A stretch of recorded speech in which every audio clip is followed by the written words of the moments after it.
আমার স্বপ্নের বাজারে সব ফুল আজ বাস্তবের কঠিন মাটিতে রাশি রাশি ফুল। এই ভোর শুধু চোখের জল ঝরায়, মঙ্গলদ্বীপের মালা হয়ে গলায় শোভা পায় না। এই ভোর শুধু দুচোখে কান্নায় ঝরায়, বিরহ নদীতে মন ভরায় না। জীবনে চলার পথে ভুল করেছি, জীবনে চলার পথে ভুল করেছি, সুমালা দিতে দামটা দিয়া। জীবনে চলার পথে ভুল করেছি, জীবনে চলার পথে ভুল করেছি।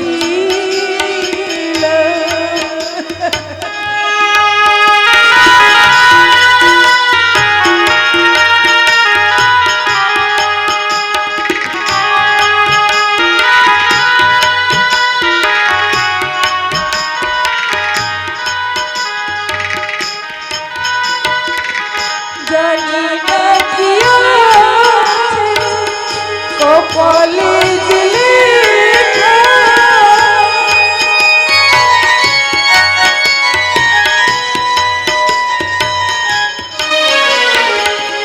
জানি না কি আছে কপালে লেখা, চলার পথে হলো কেন যে জীবনে সুখের স্বপ্ন নিজে ভেঙে দিলাম। জীবনে চলার পথে ভুল করেছি, জীবনে চলার পথে ভুল করেছি। ও সুমালা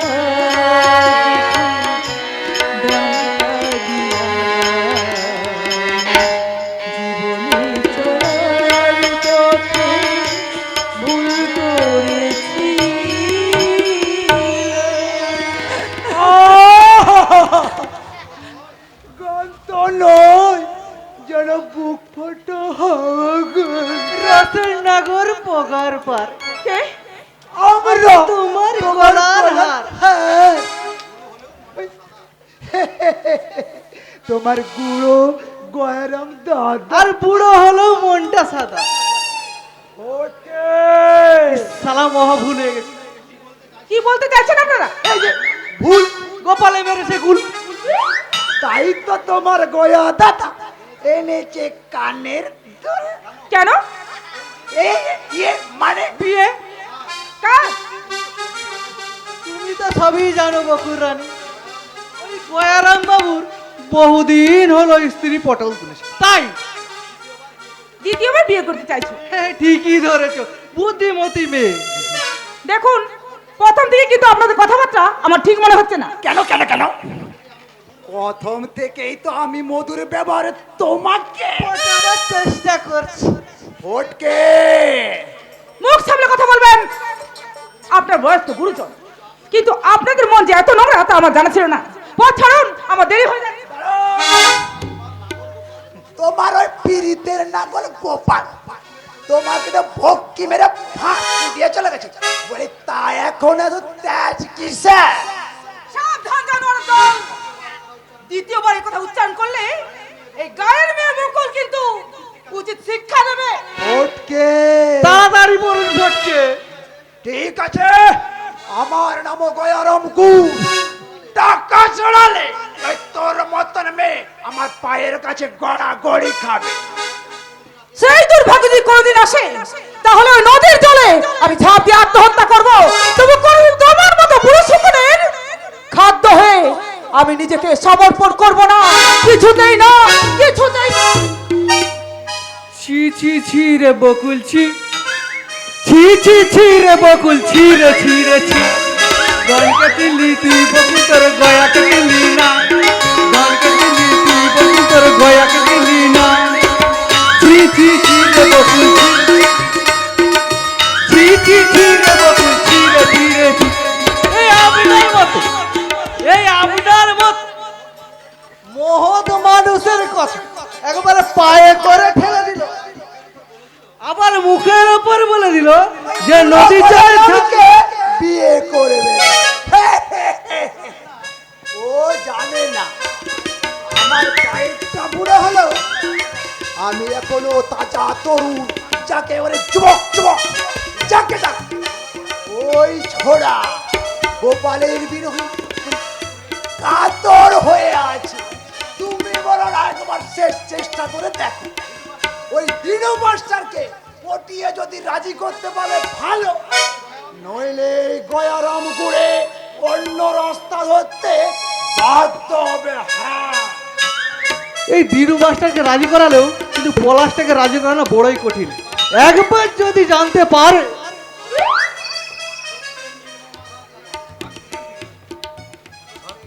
নির্মম আঘাতে ভাঙবে একদিন অন্ধ প্রাচীর, আর অসংখ্য শোষিত নিপীড়িত বঞ্চিত মানুষের পতাকাতে ভাঙবে অন্ধ দুয়ারের বন্ধ সরকার। তারপর তারপর আস্তে আস্তে করে আধার কেটে ওই ওই পূব আকাশে উঠবে সত্যের সূর্য। তারপর তারপর গাছে গাছে ফুল ফুটবে। ফুল অনেক আগেই ফুটে গেছে মাস্টার মশাই, তুমি আগে ফটিক চাঁদ ফটফটাস, এই ফুল ফোটার খবরটাই তো আপনাকে দিতে এসেছি। কেন? বলছি অত বড় বিয়ে যদি না এখনো ফুল ফোটে তবে আর কবে ফুটবে শুনি? তুমি কি আমার বকুলের কথা বলছো? আগে ঠিকই ধরেছে, আমি প্রজাপতি ফটিক চাঁদ ফটফটা, ওই উপযুক্ত ছেলে মেয়ে বিয়ের ফুল ফুললে আমি উপযুক্ত ব্যবস্থা করিয়ে থাকি। কিন্তু এ আগে দোষ নেবেন না হবে। বলছি 5 জনায় 5 কথা কানাকানি করছে, তাই বলছি ফুল যখন ফুটেছে একটা উপযুক্ত পাত্র দেখে মেয়ের বিয়ের ব্যবস্থা করুন, না হলে অকালে ফুল ঝরে শুকিয়ে যাবে মাস্টার মশাই। না না, বিয়ের কথা বলো না ঘটক সাহেব। আমার আমার বকুলের বয়স হয়েছে ঠিকই, কিন্তু বকুলের বিয়ে দেওয়ার মতো আমার কাছে যে টাকা পয়সা দরকার নেই, তার কোনো দরকার নেই, পাত্র নিজেই খরচা করে নিয়ে যাবে। তার মানে পাত্রের বয়স সামান্য বেশি, কিন্তু সুঠাম সুপুরুষ অগাধ পয়সার মালিক, মানে যাকে বলে ময়ূর ছাড়া কার্তিক। তাই তাকে পাত্রটি কে? আগে বিখ্যাত গুড়ের ব্যবসায়ী ওই গয়ারাম গুড়ে। অসম্ভব! গয়ারামকে আমি ভালোভাবে চিনি, সেই আমার সমবয়সী একটা অর্থ পিশাচী, একটা লোভী মানুষের সঙ্গে আমি আমি আমার বকুলের বিয়ে দেব না। আপনি কিন্তু হাতের লক্ষ্মী পায়ে ঠেলে দিচ্ছেন মাস্টার মশাই, ভবিষ্যতে কিন্তু আপনাকে আফসোস করতে হবে বলে দিলাম। ফটিক চাঁদ, বলো তো আমার মেয়ে বকুল যদি তোমার মেয়ে হতো, তুমি কি পারতে ওই গয়ারামের সঙ্গে তার বিয়ে দিতে? আগে ধুর মশাই, এ আমার মেয়ের বিয়ে ওই বুড়োটার সঙ্গে দিতে যাবো কত লাগলো ফটিক চাঁদ?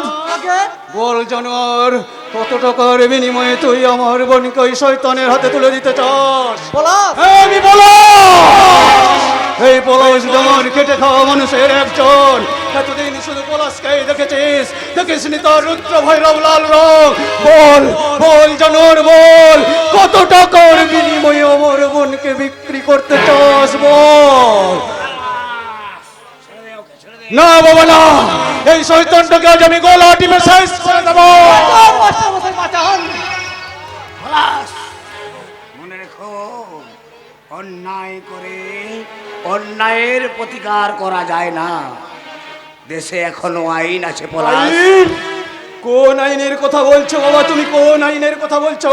দেশের কোন আইন দিয়ে তুমি বকুলের স্বপ্ন ফিরিয়ে দেবে? দেশের কোন আইন দিয়ে তুমি তোমার গচ্ছিত টাকা ফেরত পাবে? বাবা তোমার জ্ঞানের আলোয় আমি বাস্তবকে জানতে শিখেছি, তোমার আদর্শে অন্যায় অবিচারের প্রতিবাদ করতে শিখেছি। তবু আজ তোমাকে বলছি বাবা, আজ তোমাকে বলছে, ওই বর্ণ পরিচয়ের বর্ণমালা তুমি চিনলো, ওই মানুষের বর্ণ চিনতে বোধহয় ভুল করলে বাবা, ভুল করলে। থাক বাবা, এই মানে ফাঁকে ফাঁকে কেটে পড়ি। আমার এই ঘট কালিটাও থাক আর জানটাও থাক। ওরে বাবা রে, প্রতিষ্ঠা!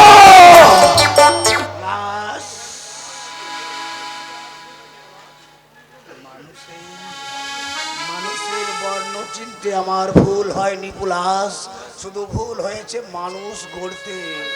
তাই সারা জীবন শিক্ষকতা করেও আমি গোপালের মতো ছাত্রের মনের হদিস খুঁজে পেলাম না। এই যুগের গোপালরা কখন যে রাখাল সেজে গেছে সেটা আমি বুঝতে পারিনি পলাশ। বেঈমান, বেঈমান, বেঈমান, বেঈমান! ওর ভালো মানুষের আড়ালে ছিল শয়তানের কথাকার মূর্তি। ও শুধু বকুলকে ঠকায়নি বাবা, ও শুধু বকুলকে ঠকায়নি, ঠকিয়েছে নিজের গর্ভধারিণী মাকে, ঠকিয়েছে স্নেহশীল কর্তব্যপরায়ণ দাদাকে, ঠকিয়েছে নিজের জন্মভূমিকে। তাই তো এই শয়তানটার মুখোমুখি দাঁড়িয়ে আজ আমি প্রশ্ন করতে চাই, যে বকুল ফুল হয়ে পড়েছিল আমাদের শান্তির বাগানে, কেন তাকে আজ মিথ্যে স্বপ্নের জাল বুনে করেছো বিন্দুচ্যুত? বাবা, তোমার প্রিয় ছাত্র গোপাল আজ নীতি আদর্শের গলা টিপে বদলে দিয়েছে আমার কণ্ঠস্বর। তাই তো শিক্ষার সততার কোনো মূল্য নেই, বন্ধুত্বের কোনো দাম নেই। শিক্ষা, শিক্ষা, শিক্ষা! কোন শিক্ষার কথা বলো বাবা, তুমি কোন শিক্ষার কথা বলো? শিক্ষা তোমাকে কি দিয়েছে বাবা, শিক্ষা তোমাকে কি দিয়েছে বলতে পারো বাবু, বলতে পারো? এতদিন শিক্ষকতা করে পেরেছো তুমি একমাত্র মেয়ের বিয়ে দিতে, পেরেছো বাবা এই সংসারের দরিদ্রতা দূর করতে, পেরেছো বাবা, পেরেছো এই বেকার ছেলের উপার্জনের পথ করে দিতে। স্কুল পাঠ্যের সমস্ত উত্তর তোমার জানা থাকলেও আমার এই প্রশ্নের উত্তর তোমার জানা নেই বাবা, কারণ যোগ বিয়োগ গুণ ভাগ করতে গিয়ে তোমার জীবন খাতায় আজ ফল শুধুই শূন্য বাবা, শূন্য। তাই তো আজ আমি শুনে যাবো সেই কলকাতায়, যে বন্ধু বন্ধুত্বের মর্যাদা দিল না, যে বন্ধু প্রতারক আমার বোনের প্রেমের প্রতিদান দিয়েছে চোখের জল, সেই মিথ্যাবাদী স্বার্থপর শয়তানকে জিজ্ঞাসা করবো।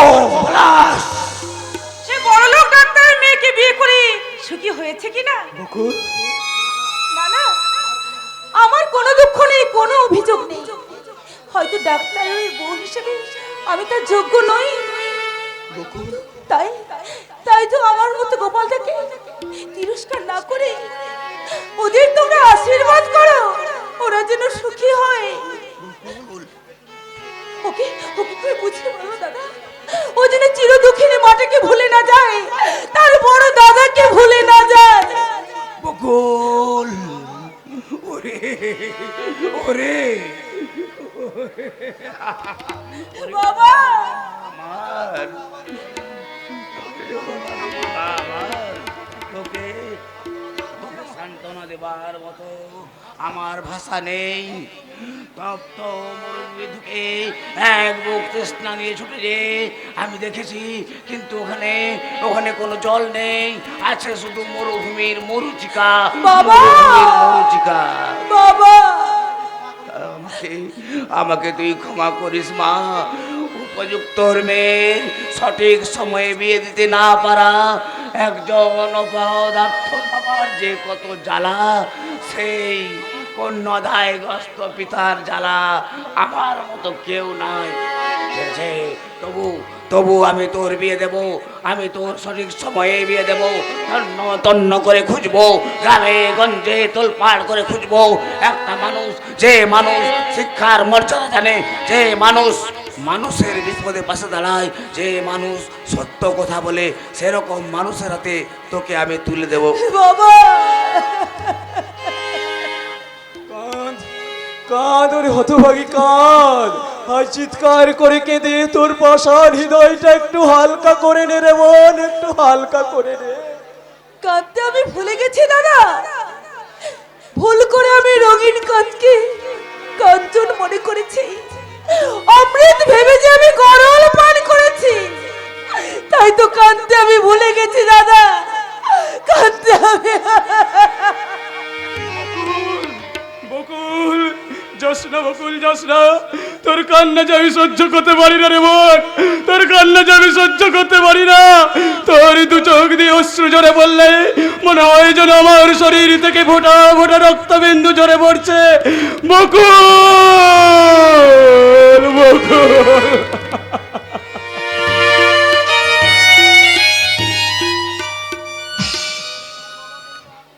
তোমার বাবা বললো আর তুমি রাজি হয়ে গেলে, হ্যাঁ, এছাড়া কোনো উপায় ছিল না রঞ্জন, তুমি বিশ্বাস করো।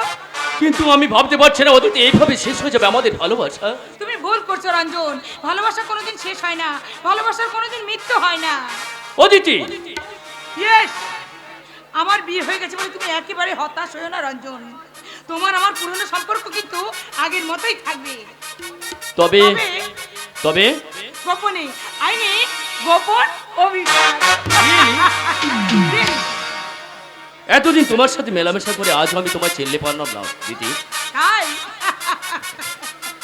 ড্যাডির কথা রাখতে আমি ওই গাইয়া ডাক্তার গোপালকে বিয়ে করেছি ঠিকই, কিন্তু আমার ব্যক্তি স্বাধীনতা আমি কোনোদিনই বিসর্জন দেইনি। কিন্তু আমার ভালোবাসা অবশ্যই পূর্ণ হবে তোমার আশা। কিভাবে? যেইভাবে আয়ান ঘরণী রাধা প্রেম করেছে কৃষ্ণের সঙ্গে। রিয়েলি? রিয়েলি? সত্যি দিদি, তোমার সিঁদুরটা মুছে ফেললে বোঝাই যাবে না যে তোমার বিয়ে হয়েছিল। তাই বুঝি? ইয়েস ইয়েস ডার্লিং, এখনো তোমার যা সেক্সি ফিগার তাতে যে কোনো পুরুষের লোভ লেগে যাবে। তোমার নিশ্চয়ই লোভ লাগছে। অবশ্যই, মুখের সামনে আমার সুস্বাদু খাবার থাকলে কার না লোভ লাগে বলো? তাই যদি বোঝো তাহলে এরকম চুপ করে হাতের মতো দাঁড়িয়ে আছো কেন? কি করবো? আমাকে বুকে জড়িয়ে ধরো, তোমার উষ্ণ বুকের নিষ্পেষণে আমার সারা শরীরে বেজে উঠুক যৌবনের জল তরঙ্গ। Come on dear, come on. ও my God, come on please, come on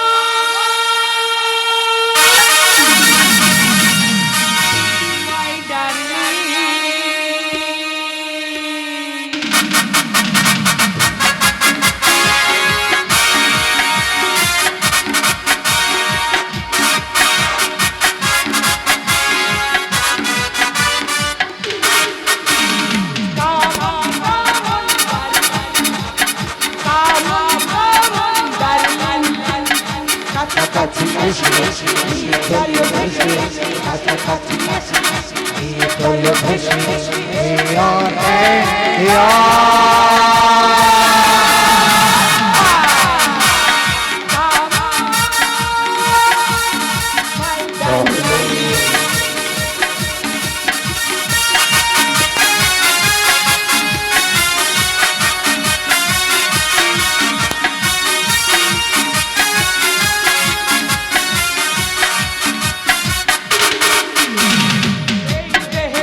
শিক্ষিতা হাইটেকার.com দীক্ষায় দীক্ষিতা এক সম্ভ্রান্ত পিতার উদ্ভ্রান্ত কন্যা, সে তার কামনা মিটাতে পরপুরুষের গলা জড়িয়ে ধরেছে আই রক্ষিতা। Yes yes my sister, I am your তোর ব্যাকডেটেড দাদা সৃজন। মদ খেয়ে ওই পাশের ঘরে উপুড় হয়ে শুয়েছিলাম, হঠাৎ তোদের এই ওয়েস্টার্ন মিউজিকের ঝাঁকুনিতে ঝিমানিটা আমার কেটে গেল। চোখ কচলেই উঠে দেখলাম এ আমি কোথায়, স্বর্গের নন্দন কাননে নাকি এই মর্তের বাঁশ বাগানে। রমেশ, আমার ঘরে ঢোকার আগে তোর কিন্তু পারমিশন নেওয়া উচিত ছিল। Sorry, very very sorry sister, আমি ঠিক বুঝে উঠতে পারিনি যে এই ভবানী ভট্টাচার্যের ড্রয়িং রুমটা হোটেল প্যারাডাইসের বড়রুম হয়ে গেছে। তাই তোদের এই ধত্তকটা মার পেরেকে নাচ গালের চোটে আমি আর শুয়ে থাকতে না পেরে হুমড়ি খেয়ে ছুটে এসে দেখলাম নরক গুলজার। আমার কনভেন্ট শিক্ষায় শিক্ষিতা বোন অশ্লীল নৃত্য গীতিতে নরক গুলজার করছে, আর আমারই বাবার বেতনভুক্ত কর্মচারী হ্যাংলা কুকুরের মতো জিভ বের করে দুপা তুলে ঢেই ঢেই করে নাচছে। সৃজন নয়, বলুন সৃজন বাবু, ভবিষ্যতে মনিবের সাথে কিভাবে কথা বলতে হয় তা বুঝি তোমার সেখানে। দাদা, তুই কিন্তু রঞ্জনকে রীতিমতো অপমান করছিস। অপমান? ওর যদি অপমান বোধ থাকতো তাহলে ও অনেক আগে এই বাড়ি থেকে বেরিয়ে চলে যেত। দেখুন, আমি কিন্তু এখানে নিজে থেকে আসেনি। ওই অদিতি আমাকে ইনভাইট করে ডেকে এনেছে, তাই না? After all Ranjan is my best friend. কত নম্বর? হোয়াট? কি বলতে চাস তুই? তোকে অন্য কেউ না চিনলেও আমি তো খুব ভালো করে চিনি, কারণ আমি যে তোর দাদা। তাই বলছি, ওরে বোন কত নম্বর? দাদা, ওরে বোন, বেডরুমের কাজ বেডরুমেই শোভা পায়, ড্রয়িং রুমে নয়। দাদা, দাদা নয়, দাদা নয়, আমি তো একটা আস্ত গাধা। নইলে এই মুহূর্তে জানোয়ারটার গলার কানের গলায় এক থাপ্পড় মেরে বুঝিয়ে দিতাম যে সৃজন মাতাল হলো সে কর্তব্য পরায়ণ দাদা।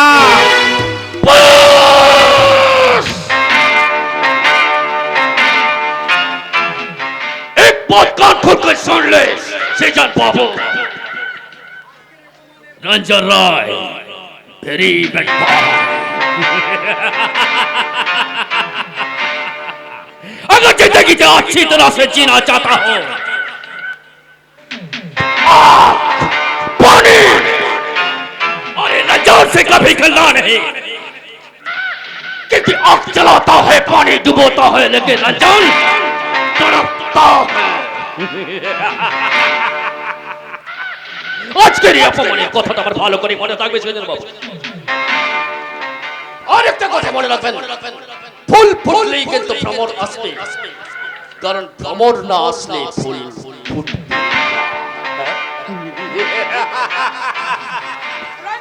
রঞ্জন আমার কথা শুনে প্লিজ। ও আর ফিরে আসবে না। ওকে আমি ফিরিয়ে আনবই। This is my challenge. Aditi, তুই ভুলে যাস না তুই এখন, তোর স্বামী আছে, তুই এখন বিবাহিতা। তাই বলে এক হাত ঘোমটা টেনে ঘরের কোণে অদিতি বসে থাকবে না। নিজের ভালো মন্দ নিজে বুঝতে শিখেছি। শুধুমাত্র বিবাহিতা বলে নিজের ব্যক্তি স্বাধীনতা আমি কিছুতেই বিসর্জন দিতে পারবো না। Understand? Understand? You better understand. চলে গেল অদিতি, আগুনে ঝাঁপ দিতে চলে গেল। ওই যে কথাই আছে যে পিপিলিকার পাখা গজায় মরিবার তোরে। এই রাস্কেল, তুই অদিতিকে কি বলেছিস? অবুঝ ছোট বোনকে যা বলা উচিত।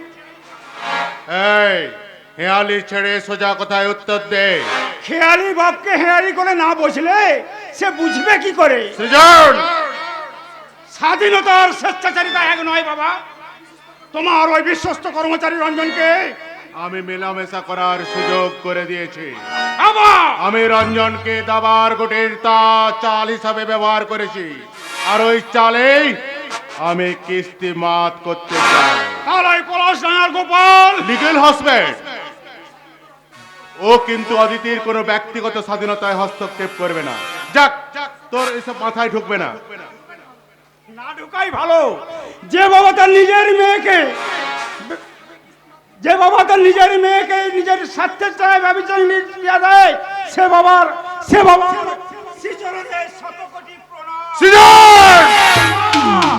ছাগলের টোপ দিয়ে বাঘ ধরা যায়, কিন্তু বাঘের টোপ দিয়ে ছাগল ধরা যায় না। চুপ কর! আর একটা কথা বললে তো জিভটা আমি কেটে ফেলবো। এখনো কিছু ভাবিনি। তুমি তোমার মদকে নিজের জীবনের ভবিষ্যৎটা শেষ করে দিচ্ছ। এর মানে কি? খুব সোজা, নিজের এই শিক্ষিত বিবেকটাকে ঘুম পাড়িয়ে রাখা আর মরমী মনটাকে আগিয়ে রাখা। সৃজন! সৃজন মাতাল, কিন্তু বেতাল নয় বাবা।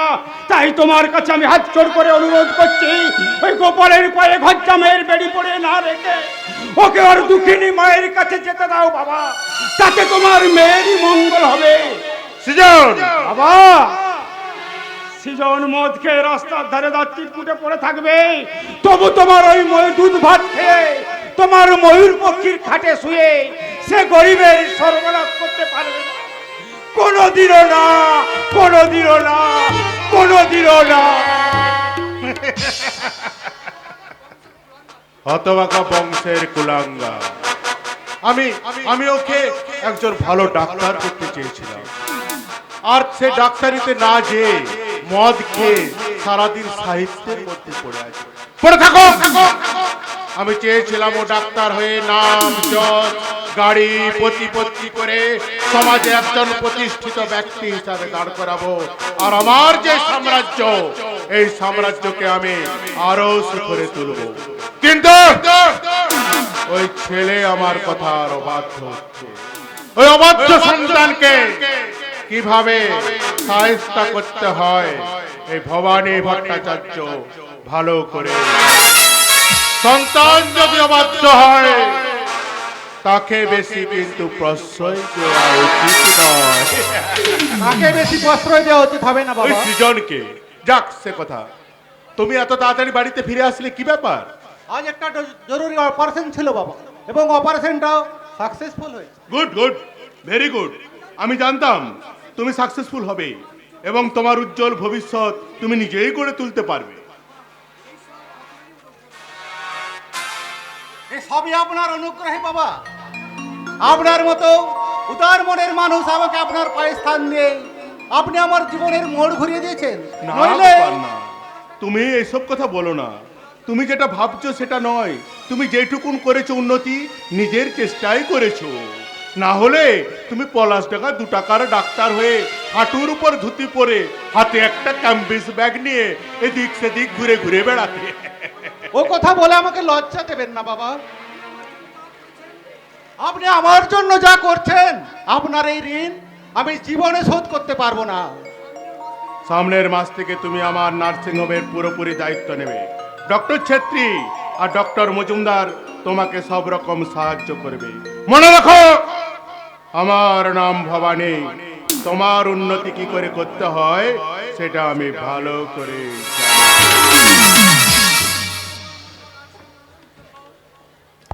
ডাক্তার গোপাল মন্ডল এই নার্সিং হোমের জন্য নিজেকে উজাড় করে দেবে। জীবনে সাফল্য লাভ আমাকে করতেই হবে। লোকের মুখে মুখে ফিরবে আমার নাম যশ প্রতিপত্তি। অথচ আমার দাদার মা ওই পলাশ টাকা গ্রামে নিয়ে গিয়ে আমার জীবনটাকে নষ্ট করে দিতে চায়। আমি বিশ্বাস করি না গোপালদা, বিশ্বাস করি না। আমার গোপাল আমার ভালোবাসাকে অস্বীকার করে বকুলের জীবন নষ্ট করতে পারে। আমার বকুল, তুমি এখানে? তাছাড়া কোনো উপায় ছিল না। আমি একবার তোমার মুখ থেকে শুনতে চাই। কি জানতে চাও? সত্যি কি তুমি আর পলাশটাকে ফিরে যাবে না? না। সত্যি তুমি বকুলকে ভুলে গিয়ে ওই শিল্পপতি ভবানীচরণের ছেলেকে মেয়েকে বিয়ে করেছো? হ্যাঁ। গোপালদা, তুমি কি করে এমন নিষ্ঠুর হলে? কি করে ভুলে গেলে আমাদের আমাদের সেই স্বপ্ন মাখা দিনগুলোর কথা? স্বপ্ন মাখা দিন, স্বপ্ন মাখা দিন। অতীতের স্মৃতি তোমার কি একবারও মনে পড়ে না? মনে পড়ে না এই অভাবী বকুলের কথা, যে পৃথিবীতে তোমাকে সব থেকে বিশ্বাস করেছিল? ডাক্তার গোপাল মন্ডলের পাশে দাঁড়াবার মতো কোনো যোগ্যতাই তোমার নেই। কিন্তু সেদিন তো ছিল, যেদিন তুমি আমার হাত ধরে বলেছিলে জীবনে কোনো অবস্থাতেই তুমি আমাকে ত্যাগ করবে না। বকুল, বকুল, তুমি ছাড়া আমার জীবন অন্ধকার। মনে পড়ে সেদিনের কথা? না, কোনো কিছুই আমার মনে পড়ছে না। কিন্তু আমার যে মনের মধ্যে সব স্মৃতি জমা হয়ে আছে গোপালদা, সেই কাজটা দেখি, সেই বকুল ফুল আর এক ঝাঁক বনহাস। Stop it, stop it, stop it. মেয়েরা যাকে একবার মন দেয়, শত চেষ্টা করলো সে মন আর ঘুরে নেওয়া যায় না। তুমি তুমি আমাকে ভুলে যাও। ভুলে যাব? না না, আমাকে যদি তোমার মনের মতো বলে না মনে হয়, তুমি আমাকে তোমার মতো করে গড়ে নিও। না, থাক, তার আর কোনো প্রয়োজন নেই। আমার বিয়ে হয়ে গেছে, ওই অদিতি ভট্টাচার্যের সঙ্গে আমার বিয়ে হয়ে গেছে। গোপালদা, অদিতি নিশ্চয়ই খুব সুন্দরী, সব থেকে তোমার মধ্যে। শুধু তাই নয়, এই অদিতিকে স্ত্রী হিসাবে পাও যে কোনো পুরুষের ভাগ্যের দরকার। তুমি তুমি এখন যেতে পারো। হ্যাঁ ঠিক আছে, আমি চলেই যাচ্ছি। তুমি তোমার সৌভাগ্যকে নিয়ে থাকো, আর আমি আমার দুর্ভাগ্যকে সঙ্গে করে আবার ফিরে যাই সেই পলাশ জায়গায়। সেখানে গিয়ে আমি আমার গোপালকে খুঁজবো, খুঁজে বেড়াবো। আমি জানবো গোপাল শুধু আমার, আর কারোর নয়।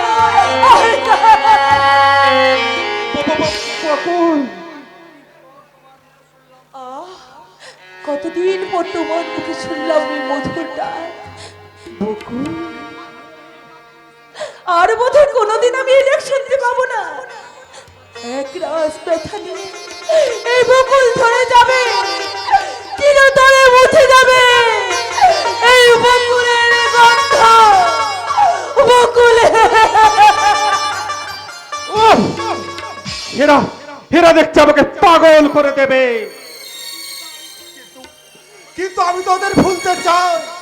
আমার ফেলে আসা অতীতকে আমি মন থেকে মুছে ফেলতে চাই। অতীতকে মুছে ফেলা যায় না গোপাল। পলাশ, হ্যাঁ, আমি তোর সেই অতীতের বাল্য বন্ধু। এই তোরা ভাই বোন মিলেই আমার শ্বশুর বাড়িতে এসেছিস আমার মান সম্মান নষ্ট করে দিতে। সম্মান? তোর তাহলে সম্মান বোধ আছে? তার মানে ওরে গোপাল, সম্মান পেতে হলে আগে সম্মান দিতে হয়। তুই কি পেরেছিস তোর গর্ভধারিণী মায়ের উপযুক্ত সম্মান দিতে? তুই কি পেরেছিস তোর পিতৃতুল্য দাদার সম্মান দিতে? তুই কি পেরেছিস প্রিয়ার সম্মান রাখতে? হ্যাঁ, দিতে হবে, দিতে হবে, দিতে হবে। ডাক্তার যাকে ভালোবাসার স্বপ্ন দেখে আপনাকে বিয়ে করেছে, সেই অভাগী বকুল আমার বোন। অতএব বোনের জীবনটা যে শয়তান আমার হয়ের মতো উসর করে দিয়েছে, তাকে আমার কাছে কৈফিয়ত দিতে হবে। তুমি মিথ্যে কথা বলছো। আমি তোমাকে খুব ভালো করে চিনি। তুমি সেই গুন্ডা যে একদিন আমাকে আর রঞ্জনকে অপমান করেছিল। Get out, I say get out from here. তোমার সঙ্গে গোপালের কোনো সম্পর্ক থাকতে পারে না। গোপাল, বল বল ভাই, বল, একটিবার বল না ভাই, একটিবার বল। আমার চোখে চোখ রেখে একটিবার সত্যি করে বল না ভাই, আমার সাথে কি তোর কোনো সম্পর্ক নেই? না, তোর সাথে আমার কোনো সম্পর্ক নেই। মনে রাখিস, তেলে আর জলে যেমন মেশে না, তেমনি একজন ডাক্তারের সঙ্গে একজন চাষার কোনো সম্পর্ক থাকতে পারে না। না গোপাল, না, বলিস না, বলিস না ভাই, বলিস না, ওভাবে বলিস না ভাই, তুই ওভাবে বলিস না। আমার বোনের ভালোবাসাকে এভাবে উপেক্ষা করে তুই চলে যেতে পারিস না ভাই, তুই চলে যেতে পারিস না। তুই আমার সাথে সেই পলাশ ডাঙায় ফিরে চল ভাই, আমার সাথে সেই পলাশ ডাঙায় ফিরে চল, তোকে আমরা মাথায় করে রাখবো।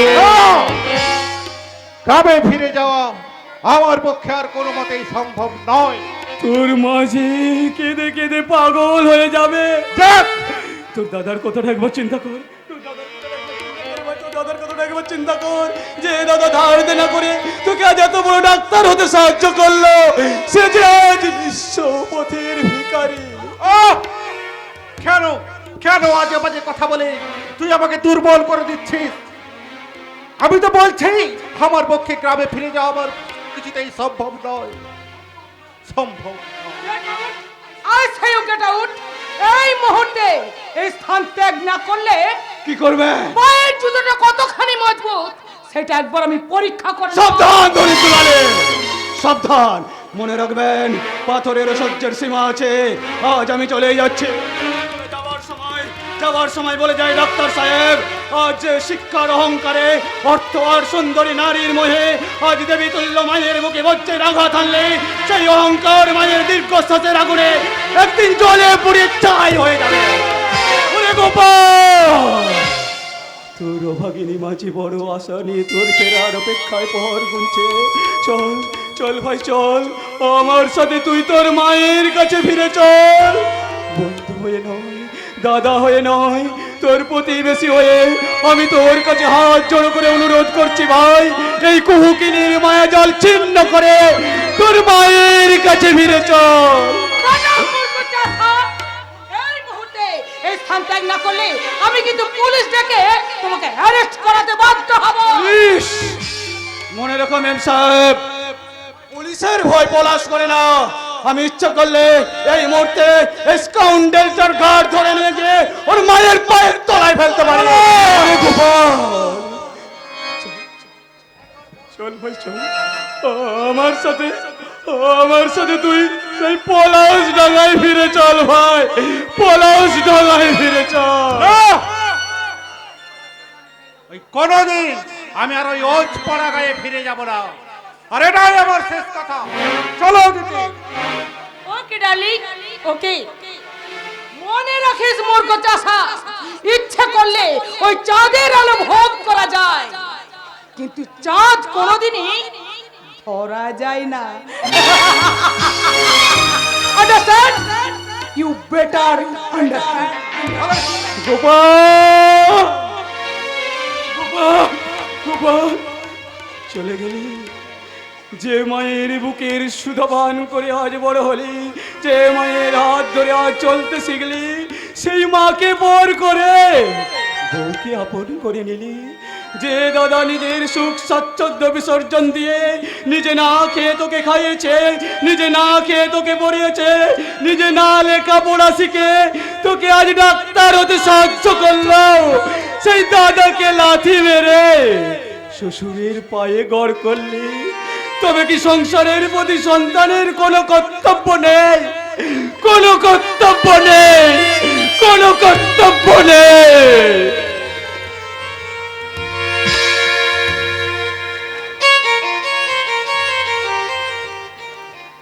বকুল, চলো পলাশ ডাঙার উর্বর মাটিতে ফোটা একটা তাজা ফুল, যেমনি মন মাথানো গন্ধ, তেমনি দৃষ্টি নন্দন কোনো পাপড়ি রং। তাই তো মনোহরিণী রূপ আমাকে পাগল করে দিয়েছে, আমার চোখের ঘুম কেড়ে নিয়েছে।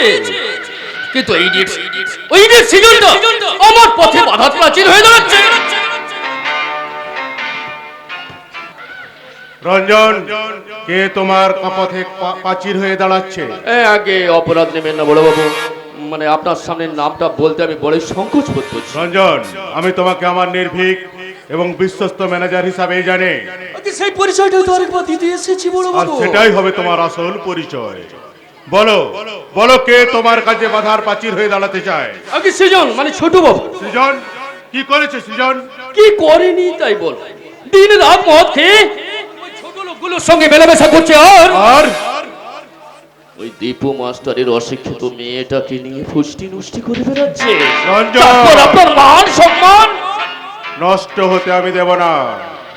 আমি আমার এই মান সম্মান ওই ছোট লোক বকুলের জন্য নষ্ট হতে দেব না।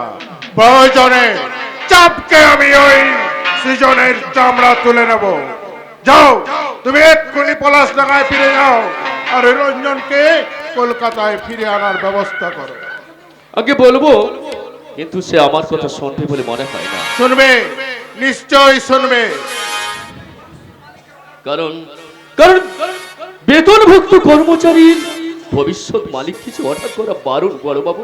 আমি তোমাকে অর্ডার দিচ্ছি, তুমি যাও। তোমার জন্য যদি কোনো অসুবিধা হয় তুমি আমার সঙ্গে যোগাযোগ করবে। মনে রাখবে, আমার নাম ভবানী। আমি সমস্ত কাজ কেমন করে করতে হয় ভালো করেই জানি। প্রয়োজনে আমি তাকে টাইট দিয়ে দেব। আর যদি না শোনে, টাইট দিয়ে দেব। কথার অবাধ্য হলে আমি টাইট দিয়ে দেব। এই, কে তুই? সে কি সে? আমাকে চিনতে পারলেন না? এই তো কিছুদিন আগে এসে জোর সে টাইট দিয়ে গেলাম। সরব সরব রাস্কেল, বল বল কে তুই? আইলা পাগলা আইলা। আইলো হ্যাঁ হ্যাঁ গো বাবু, আমি ধ্বংসের দূত আইলা, মুক্তিমান ঝড়। এই এখানে কি চাই তোর? কৈফত। কিসের কৈফিয়ত?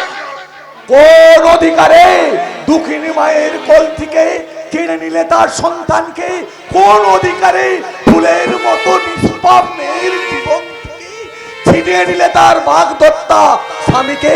কোন অধিকারে কর্তব্যপরায়ণ দাদার বুক থেকে কেড়ে নিলে তার আদরের ছোট ভাইকে? আইলা হ্যাঁ, আমি আইলা, আমি বিধ্বংসী ঝড় আইলা। যেখানে অন্যায়, যেখানে অত্যাচার, সেখানে ঝড়ের রায় আজিরে পড়ে সব ভেঙে চূর্ণ বিচূর্ণ করে দেবে। পাগলা, সত্যি করে বল কে তুই? বিশ্বাস হচ্ছে না বাবু গো, আগে ছিলাম আমি পশ্চিমবঙ্গের নদীর বাঁধ, প্রতি বছর ভেঙে গিয়ে বন্যার জলে ভাসিয়ে দিয়েছি সারা পশ্চিমবঙ্গকে। কিন্তু তাতে তোমাদের মতো ছদ্মবেশী ভদ্র লোকেরা গরিবের অন্ন লুটে পুটে নিজেদের ভুঁড়ি বাড়িয়েছ। তাই তো আজ আমি নিজেকে বদলে আইলা। পাগলা, এই, কোথায় আছিস দারোয়ান বাহাদুর? এই রঞ্জন, তুমি এক্ষুনি দারোয়ানকে ডেকে ওর ঘরটা ধরে এ বাড়ির বাইরে বার করে দাও।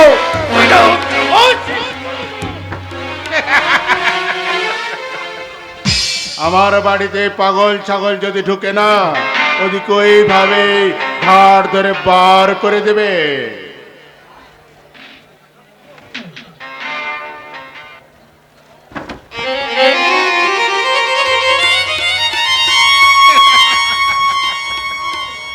রক্ত রক্ত ঝরাও, আর কত রক্ত ঝরাবে ঝরাও। এই রক্ত দিয়েই আমি লিখে যাব আগামী দিনের ইতিহাস। ইতিহাস ইতিহাস ইতিহাস, নতুন যুগের নতুন ইতিহাস।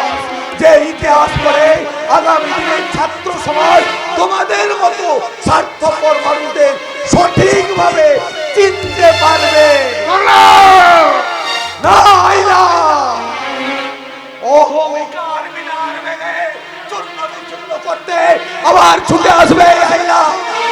আপ সাবধান, বহুত সাবধান, কালের চক্র বক্র গতিতে ঘুরিতে হবে। আইকালের শীর্ষে কালকারা পদানত পদানত পদানত।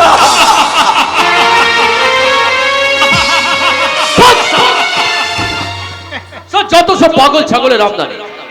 রঞ্জন, হ্যাঁ বলুন বলুন।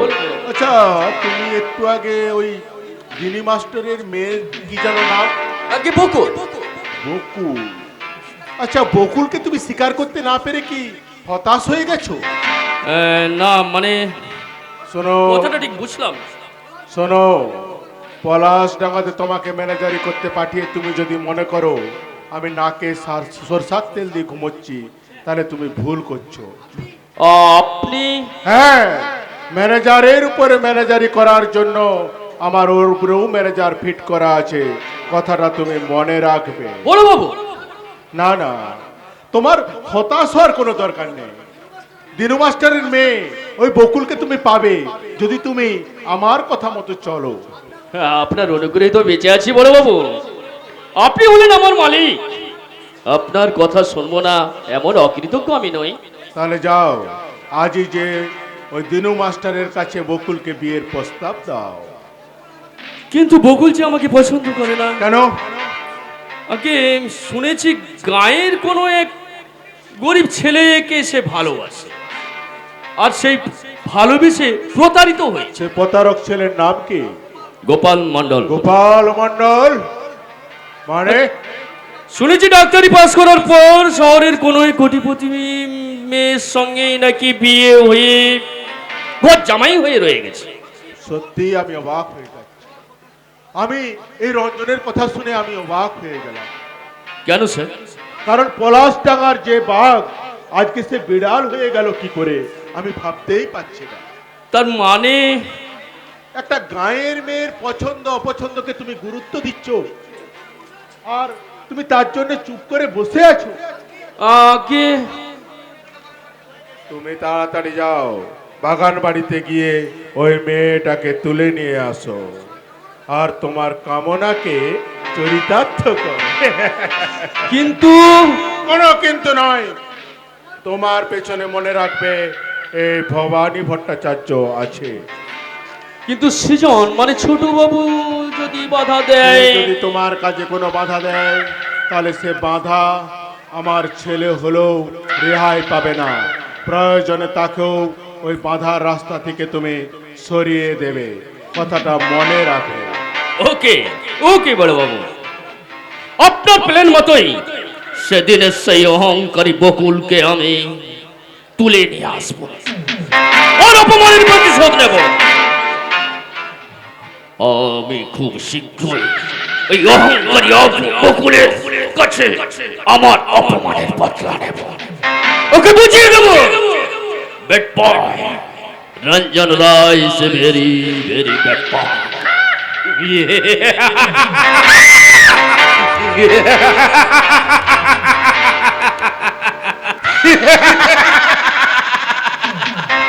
বোকা, বড্ড বোকা।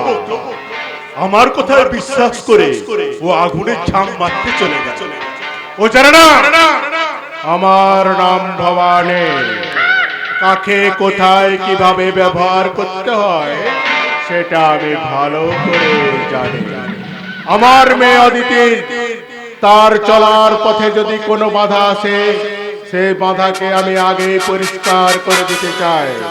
তাই আমি রঞ্জনকে দাবার গুটি হিসাবে ব্যবহার করলাম।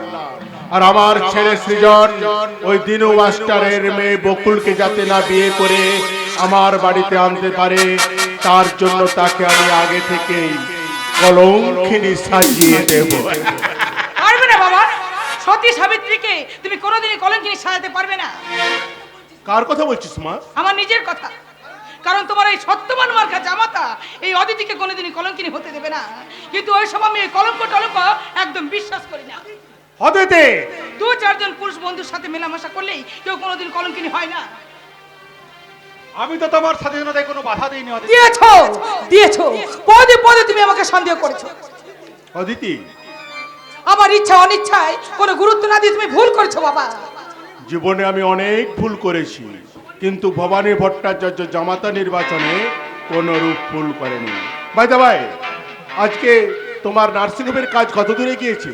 লাভের মুখ দেখতে পেয়েছো না পাওনি? আর কিছুদিনের মধ্যেই আপনি লাভের মুখ দেখতে পাবেন বাবা। Good, very good. এইভাবেই তুমি নার্সিংহোমের কাজের মধ্যে নিজেকে আত্মসমর্পণ করো।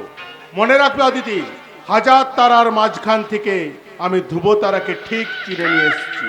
কারণ আমার নাম ভবানী। কাকে জামাতা হিসাবে চয়েস করতে হয় সেটা আমি ভালো করেই জানি। অদিতি,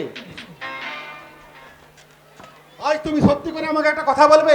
বলার মতো হলে স্বামী নিশ্চয়ই হিসাবে বলবো। স্বামী হিসাবে কি আমাকে তোমার পছন্দ হয়নি? না, শুধুমাত্র বাবার কথা রাখতে আমি তোমাকে বিয়ে করতে রাজি হয়েছি। অদিতি, তোমার মতো একটা গায়ে ডাক্তারকে পছন্দ করার মতো কিচ্ছুই নেই। তাই বুঝি তুমি শাখা সিঁদুর খুলে এভাবে আছো? ওইসব ওল্ড সেন্টিমেন্টাল কালচার আমি একদম পছন্দ করি না। কিন্তু হিন্দু ধর্মে ওইসব ধর্ম টর্ম আমি মানি না। ওইসব পরে এই সভ্য সমাজে বের হওয়া যায় না। অদিতি, হ্যাঁ, ভালো কথা। আজ আমি আর রঞ্জন দীঘায় বেড়াতে যাচ্ছি। কেন? শাঁখা সিঁদুর পরে মাথায় 1 হাত ঘোমটা টেনে ওই বালুকাবেলায় ঝিনুক কুড়োতে নয়, 7 দিন ড্রিঙ্ক করে লাভারের হাত ধরে এই ঢের মাঝে হারিয়ে যেতে। আমার যাওয়া হবে না। তোমার কোনো কথাই আমি শুনবো না। তুমি শুনতে বাধ্য। তোমার কোনো কথাই শুনতে আমি বাধ্য নই। কারণ কারণ? আমি তোমাকে বিয়ে করিনি, তুমি আমাকে বিয়ে করেছো। অদিতি! তুমি এখন আমার বাবার টাকায় কেনা একটা গৃহপালিত ঘর জামাই। তবে তবে কি আমি ভুল করেছিস বাবা, ভুল করেছিস। কি মা তুমি এখানে? তোকে আমি ফিরে দিতে এসেছি খোকা। দাদা, আমি পলাশের কথা আদৌ বিশ্বাস করিনি। সন্তান কি কখনো তার হতভাগিনী মাকে ভুলে যেতে পারে? How strange! এই বুড়িটা কে গোপাল যে তোমাকে তুই বলে কথা বলছে? ও আমার মানে আমাদের এ বাড়ির পুরনো ঝিগো দিদিমণি। সেই ছোট্ট থেকে কোলে পিঠে করে মানুষ করেছে কিনা তাই। সেই জন্য বাবুর একবার মাথা কিনে নিয়েছিস। গোপাল, তোমাদের গায়ের এই ঝি চাকরানিগুলো নিয়ে সাহস থেকে আমি একেবারে আশ্চর্য হয়ে যাচ্ছি। আজ থেকে এই সব আনকালচার ঝি চাকরানিগুলোকে কোনো মতে এই বাড়িতে অ্যালাউ করবে না। Yes, this is my order. এই মুহূর্তে দারোয়ান ডেকে এই বুড়িটাকে ঘর থেকে বার করে দাও। মনে রেখো, now you are a famous doctor.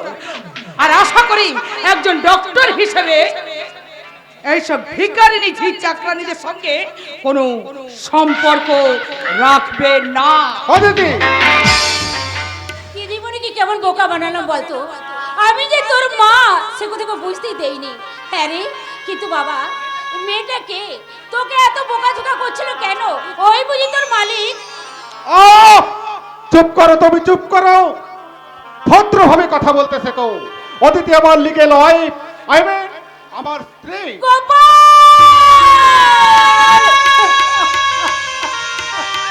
ভুল করেছিস বাবা, মহা ভুল করেছিস। ওরে খোকা, ওই মেয়ে তো স্ত্রী হওয়ার যোগ্য নয়। ওরা শুধু ভাঙতে জানে কিন্তু সংসার গড়তে জানে না। চল বাবা চল, ওই কুহকিনী মায়া ত্যাগ করে তুই আমার সঙ্গে ঘরে ফিরে চল বাবা। চুপ করো তুমি। এই অদিতির মতো মেয়েকে বিয়ে করাও অনেক ভাগ্যের দরকার। খোকা, কেন এসেছো তুমি এই বাড়িতে? এখানে আমার একটা মান সম্মান আছে, আর তোমরা কি চাও সেই মান সম্মান গুলো আমার ধুলোয় মিশে যাও? ওরে খোকা, বাড়ির পোষা কুকুরে যে সম্মান থাকে ও ভজ্জা মেয়েটা থাকে না।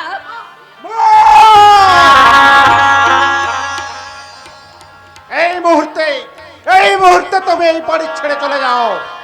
আর যাবার সময় একটা কথা শুনে যাও, এই ডাক্তার গোপাল মন্ডল তোমাদের ওই অজপাড়া গায়ে আর কোনোদিন ফিরে যাবে না। ওই চাষাদের গ্রামে গিয়ে আমি আমার ব্রাইট ফিউচারটাকে আমি নষ্ট করতে পারবো না। গোপাল, বলে আমার মায়ের চেয়ে তোর বউ তোর কাছে বড় হলো। Get out from here! এই মুহূর্তে তবে এই বাড়ি ছেড়ে বেরিয়ে যাও। ভবিষ্যতে কখনো দিন এখানে আসবে না। আর আজ থেকে তোমাদের সঙ্গে আমার কোনো সম্পর্ক নেই।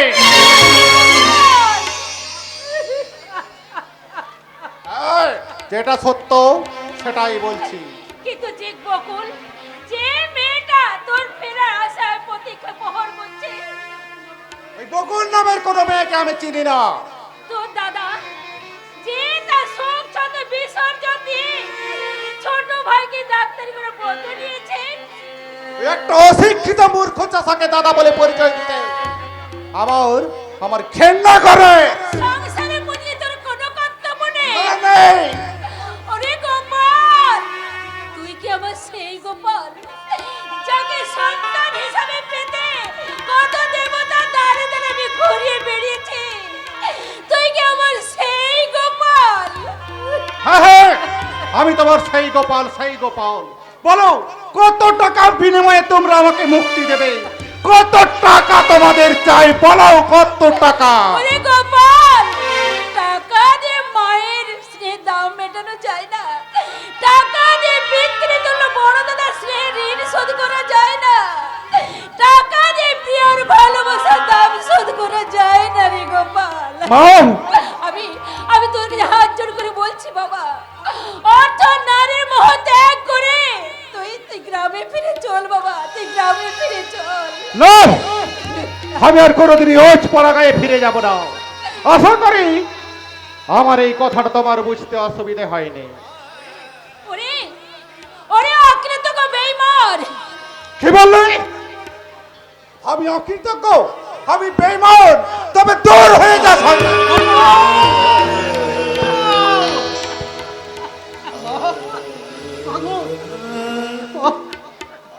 তারণ তারণ তুই তুই মাকে ঘাড় ধাক্কা মারলি। ওরে ওরে তোর এতখানি অধঃপতন হয়েছে, তুই ডাক্তারি পাস করে এত অমানুষ হয়ে গেছিস। ওরে যে মা তোকে 10 মাস 10 দিন গর্ভে ধারণ করে এই পৃথিবীর আলো দেখিয়েছে, যে মায়ের বুকার সুধা পান করে তুই আজ বড় হয়েছিস, সেই মাকে তুই ঘাড় ধাক্কা মারলি। বল, বল যে তোর মা কোন শিক্ষায় বশবর্তী হয়ে তুই আমাদের কর করে দিতে চাস? বল, বল যে ছেড়ে দে গো বাবা, ছেড়ে দে। শত অন্যায় করলেও ও যে তোর ছোট ভাই। মা আমরা আমরা চলে যাচ্ছি গোপাল, তবে এই অভাগের মায়ের একটা কথা মনে রাখে, মা লোভ আর অর্থর মোহে বিবেক মনুষ্যত বিসর্জন দিয়ে কোন সন্তান সুখী হতে পারে না। তুমি কি আমাকে অভিশাপ দিচ্ছ? না রে গোপাল না, মা কোনোদিন সন্তানকে অভিশাপ দিতে পারে না। সন্তানকে অভিশাপ দিলে মায়ের বুকে যে বেশি ব্যথা লাগে, তাই আমি আমার হৃদয় উজাড় করে আশীর্বাদ করছি, তুই তুই সুখী হ গোপাল, তুই তুই চির সুখী হয়ে বেঁচে থাক বাবা, চির সুখী।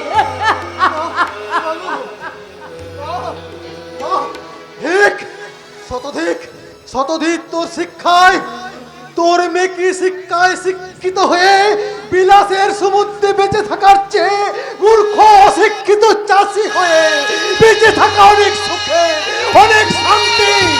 ওরে ভাই, শ্বশুরের অশ্রদ্ধার ভাত খাওয়াচ্ছে, এই ভিক্ষে করে খাওয়া অনেক সুখে, অনেক আনন্দের, অনেক আনন্দের, অনেক আনন্দের।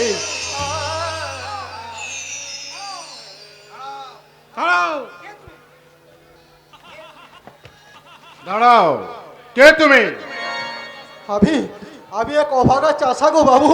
চাষা, হ্যাঁ, তোমার এত বড় সাহস, তুমি আমার বাড়িতে দাঁড়িয়ে আমার জামাইকে অপমান করো? না না না না, রামদা, বলুন বস। এই চাবুকটা নে, আর চাবুক দিয়ে ওর পিঠের ছালটা তুলে গায়ে নুন মাখিয়ে দে। না বাবা, মানে তুমি কিছু বলবে গোপাল? কিন্তু তোমার কিছু বলার দরকার নেই, আমি সবটাই দেখেছি। মনে রেখো, তুমি এই আমাদের শহরের সবচেয়ে বড় নামী ডাক্তার, তাই তোমাকে কেউ অপমান করুক সেইটা আমি চাই না। তুমি এখন বাড়ির ভেতরে যাও। ঠিক আছে বাবা, আমি তাই চলে যাচ্ছি। বাহ বাহ বাহ, বারে দুনিয়া বাহ, শ্বশুর আজ মাথার মধ্যমণি, মা হয়েছে চাকরানি। চুপ করো জানার, আর একটা কথাও তুমি বলবে না। সত্যি করে বলো, এই দিনে দুপুরে তুমি আমার বাড়িতে কিসের জন্য প্রবেশ করেছো? ডাকাতি করার জন্য? না বাবু না, আমার মেয়ের উপর অত্যাচার করার জন্য? না, না, না। সঠিকভাবে উত্তর দাও তুমি। না না বাবু না, শান্তা, যদিও সত্য কথা না বলে, ওকে চাপকে ওর পিঠের ছালটা তুলে নে। না, বাবু না, আমি কোনো অসৎ উদ্দেশ্য নিয়ে আপনার বাড়িতে আসিনি বাবু, আপনার বাড়িতে আমি আসিনি, অসৎ উদ্দেশ্য নিয়ে আপনার বাড়িতে আসিনি, আপনি বিশ্বাস করুন বাবু। আমি না, বিশ্বাস? একটা ডাকাতকে করব বিশ্বাস? শান্তা, চলো চাবুক, চলো, ওর ছালটা গা থেকে তুলে নে। মনে রাখে যেন এই চাষা আর কোনোদিনও যেন আমার বাড়িতে প্রবেশ না করে। চলা চলা চাবুক, আরো চলা, ছালটা তুলিয়ে ওতে নুন মাখিয়ে দে।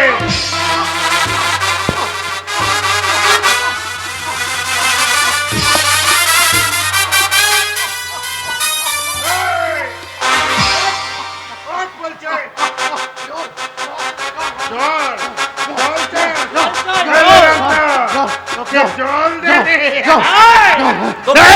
জল দে।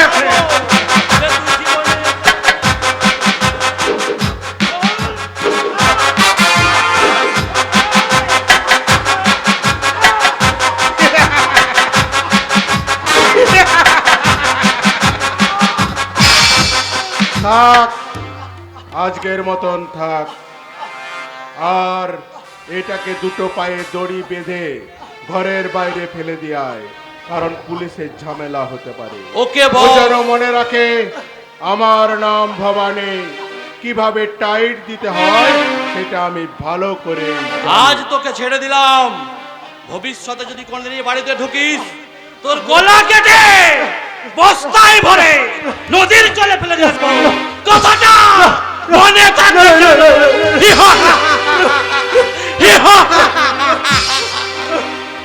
না না না, আমি কোনোদিন আমার ভাইয়ের কাছে আসবো না। ওই এখন বড় লোকের চাওয়াই আমার মতো মূর্খ চাষিকে পা দাদা বলে পরিচয় দিলে ওর যে সম্মানে বাঁধবে, ওর যে সম্মানে আঘাত করবে। না না না, আর আমি কোনোদিন আসবো না। ওরে গোপাল, আর আমি কোনোদিন আসবো না রে ভাই, আমি আর কোনোদিন আসবো না।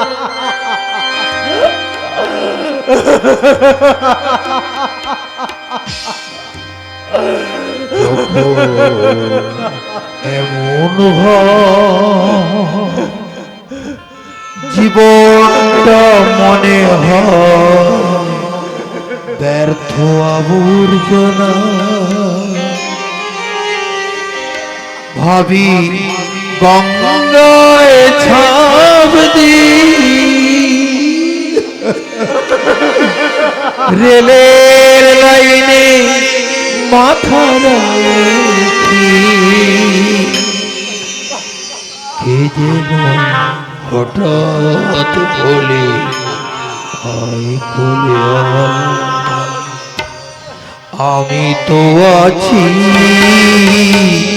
ভুললে তাকে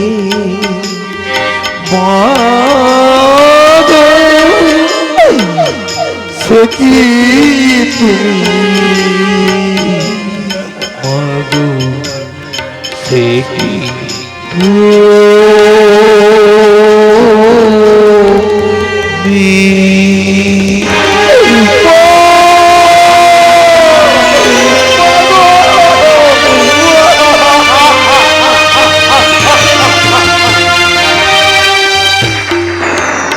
হেরে গেছি।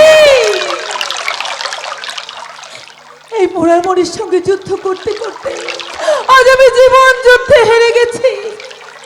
যার পরে একদিন সঁপে দিয়েছিলাম আমার দেহ মন প্রাণ, তাকে ছাড়া যে আমার জীবন মূল্যহীন। তাই তো এই শস্যে মাখা অন্ধকার রাতে ছুটে এসেছি এই স্রোতস্বিনী নদীর বুকে আশ্রয় নিতে। আমি এই জলে ঝাঁপ দিয়ে খুঁজে নেব আমার শান্তির আশ্রয়।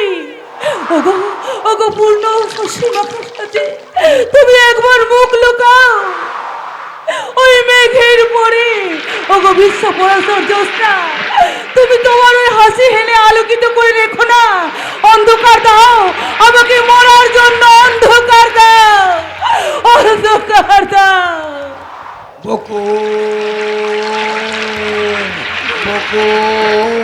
কোথায় গেলি রে মা, কোথায় গেলি বকুল? ওই ওই তোমাকে বাবা ডাকছে। না না না না, আর ওই ফিরে যাবো না। যে মরার সংকল্প নিয়ে আমি এখানে এসেছি, এই মুখ আমি কাউকে দেখাবো না। ওগো বাবা, তুমি আমাকে ক্ষমা করো বাবা, আমাকে ক্ষমা করো। আমি আমি এই গঙ্গার মুখে আশ্রয় দাও মা, তুমি আমাকে আশ্রয় দাও।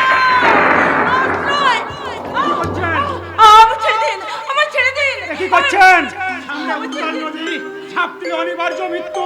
মরতেই তো চাই, কিন্তু কেন? বাঁচতে আমার ইচ্ছে নেই বলে। মরেও কোনো লাভ নেই। বেঁচে থাকার মোহজার নেই, লাভ লোকসানের হিসাব সে করে না। আমায় যেতে দিন, আমায় শান্তিতে মরতে দিন। সব জেনে শুনে তোমাকে তো ছাড়া যায় না। কেন?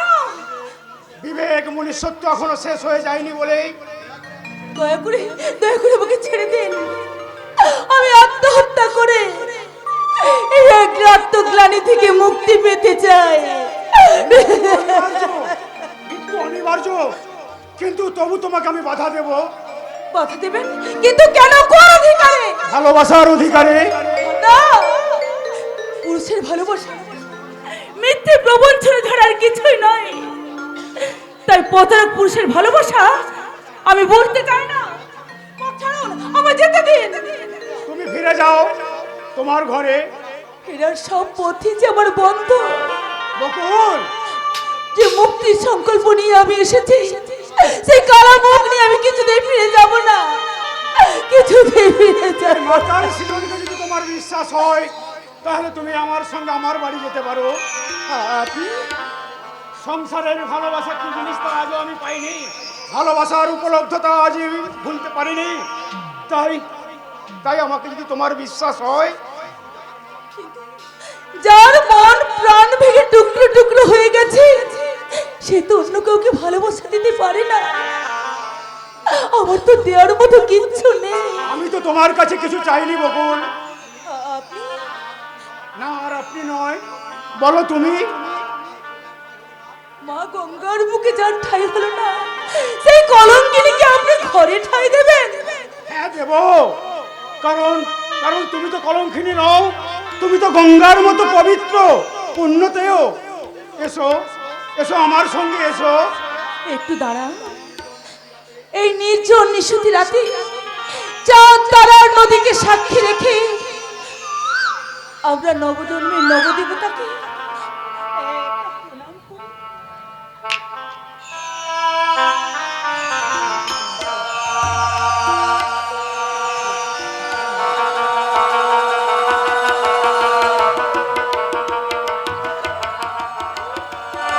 কত না ভাগ্যে আমার এ জীবন ধন্য হলো, শীতের একটু সিঁদুরে সব কিছু বদলে গেল। কত না ভাগ্যে আমার এ জীবন ধন্য হলো,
বকুল, কোথায় গেলি আমার অভিমানী মা, কোথায় গেলি?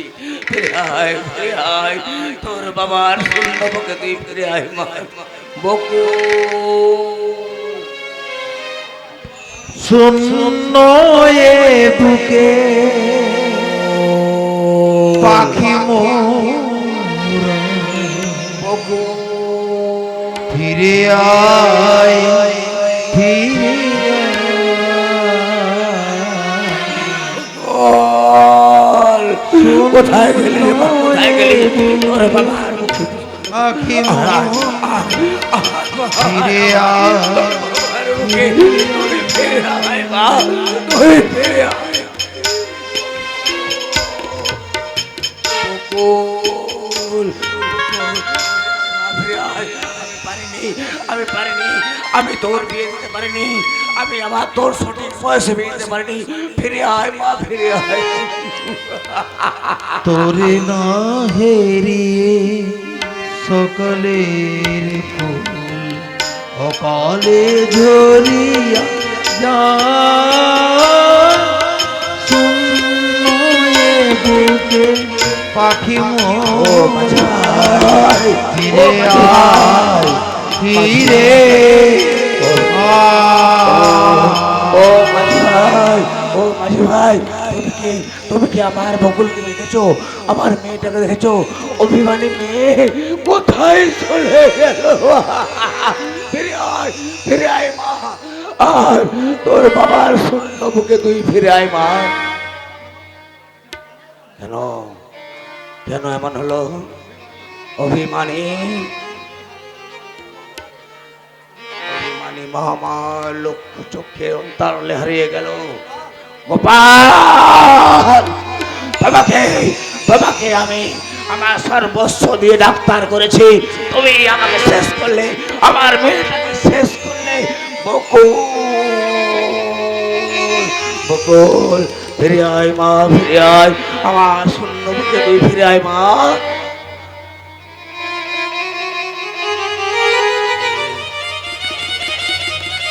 ফিরে আয়, ফিরে আয়।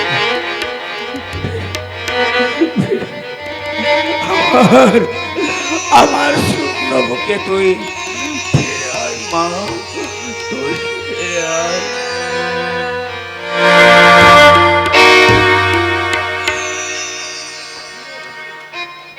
ফিরে এসেছি। ওই গাইয়া ডাক্তার গোপালের ভালোবাসার বন্ধন ছিন্ন করে আজ আমি তোমার কাছেই ফিরে এসেছি। Sure sure my darling. Sure my darling. কিন্তু তোমার মনে কোনো উত্তাপ নেই কেন? অদিতি, তুমি অদিতি, আমি ভুল করে আকাশে চাঁদ ধরতে গিয়েছিলাম, কিন্তু চাঁদ ধরার ইচ্ছে থাকলেও সাধ্য যে আমার নেই। ও ডিয়ার রঞ্জন, গোপালকে বিয়ে করার পর তুমি যে এইভাবে ভেঙে পড়বে আমি ভাবতেই পারছি না। যদি বলি বিয়েটা তোমার কাছে অনলি গেম, রিয়েলি রঞ্জন, বাবার কথা রাখতে আমিও ওই গোপালকে বিয়ে করেছি ঠিকই, কিন্তু তুমি তো জানো রঞ্জন, ওইসব বিয়েটি আমার জন্য নয়। আমি চাই ওই মুক্ত বিহঙ্গ বিহঙ্গীর মতো ওই নীল আকাশে একবারে ভেসে বেড়াতে। Aditi, yes yes my dear. Aditi তোমার কাছে আগে যা ছিল আজও ঠিক তেমনি আছে। কিন্তু ডক্টর গোপাল যদি তোমার এই জীবন মেনে না নেয়? কোনো অসুবিধা নেই, ডিভোর্স ফর্ম আমার রেডি করে আছে। অদিতি, তোমার প্রেমের একটু পরশ পাওয়ার জন্য আমি সব কিছু ত্যাগ করতে পারি রঞ্জন। তোমার দেহের উত্তাপ নেওয়ার জন্য আজ আমি এতদূর ছুটে এসেছি এই নির্জন বাগান বাড়িতে। এসো, তুমি আমার হাত ধরো, দুরন্ত উচ্ছ্বাসে আমাকে বুকে জড়িয়ে ধরো, আর আমি ওই নীল আকাশের মধ্যে একেবারে ভেসে যাই। Sure sure my darling. নীল আকাশে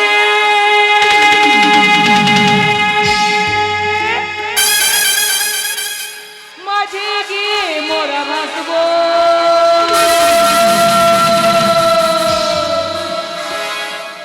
প্রেম প্রেম খেলা শুধু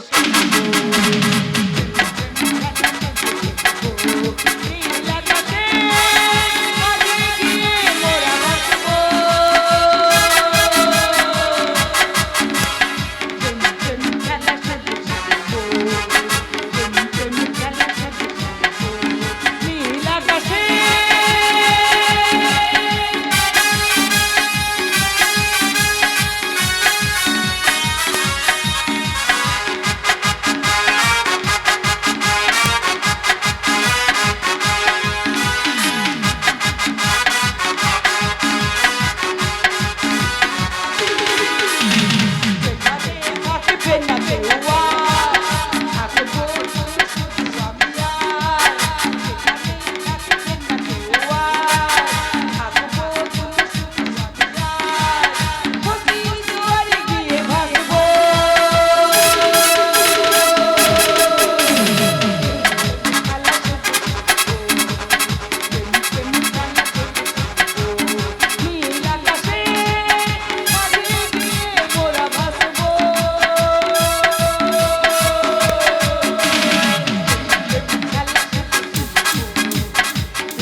আমি তো সেই ব্যাকডেটেড দাদা সৃজন। তুই কি হ্যাঁ, হঠাৎ বিয়ে করতে আমি বাধ্য হয়েছি। কনগ্রাচুলেশন সৃজন বাবু, মেনি মেনি থ্যাঙ্ক। কিন্তু মেয়েটাকে ওই তোর মতো একটা বাউন্ডারি বেকারকে বিয়ে করতে একেবারে রাজি হয়ে গেল। বকুল আমাদের সেই পুরনো গাঁও পলাশডাঙ্গা এক দরিদ্র শিক্ষকের মেয়ে। দাদা পলাশডাঙ্গার বকুল? হ্যাঁ রঞ্জন বাবু, একটা ভয়ঙ্কর দুর্ঘটনা থেকে বকুলকে বাঁচাতে ওকে আমি বিয়ে করতে বাধ্য হয়েছি। একটা সরল পবিত্র ফুলের মতো জীবনকে বাঁচানো এছাড়া আমার কোনো উপায় ছিল না। আপনার ফুলের মতন পবিত্র স্ত্রীর মুখটা একটু দেখি। অবশ্যই দেখি, খুব চেনা চেনা লাগছে তাই না? না মানে তুমি কি ওই মেয়েটাকে চেনো রঞ্জন? না না না, আগে কখনো দেখেছি বলে তো মনে পড়ছে না। মেয়েটাকে দেখতে অবশ্য মন্দ নয়, কিন্তু আমি ভেবে পাচ্ছি না যে তোর মাতাল বাউন্ডারি জীবনে হঠাৎ বিয়ে করার সিদ্ধান্ত নিলি তুই কার পরামর্শে? কারো পরামর্শ নয়, সম্পূর্ণ আমার নিজের সিদ্ধান্তে। ভেবে দেখলাম যে মদ খেয়ে সারাদিন বুধ হয়ে পৃথিবীর সমস্ত চিন্তা ভোলা যায়, কিন্তু রূপ রস গন্ধ উপভোগ করা যায় না। তাই আরে কি বৌদি, বেনারসি প্যালেসের মডেলের মতো চুপ করে দাঁড়িয়ে আছো